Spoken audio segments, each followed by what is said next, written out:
My mother left me stranded at the airport at 15 so she could live it up on a luxury trip with her new husband and his children. Can you imagine standing alone at an airport? Just 15 years old, watching your own mother casually shrug and walk away with her new family, leaving you completely abandoned?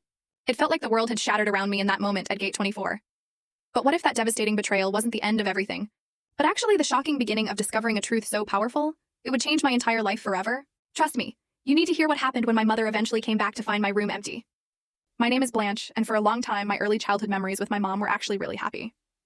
I can still picture those weekend trips to the park, her pushing me higher and higher on the swings until my stomach would flutter with pure excitement.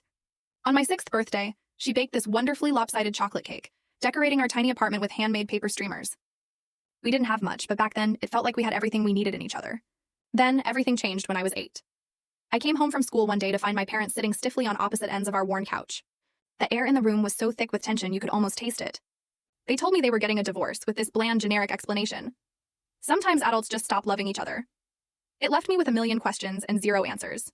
I remember crying myself to sleep that night, clutching my stuffed rabbit, listening to the muffled sounds of their arguments filtering through my bedroom wall. Mom got primary custody, and my dad, he just faded away.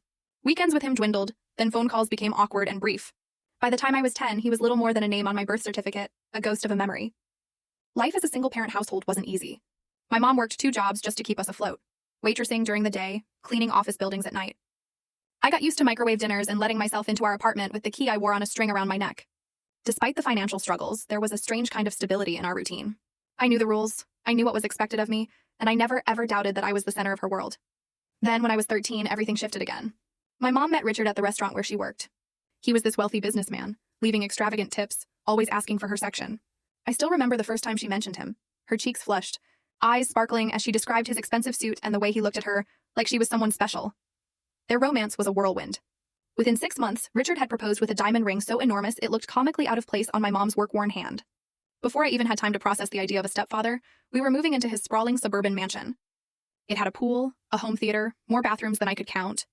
Full story video added in below.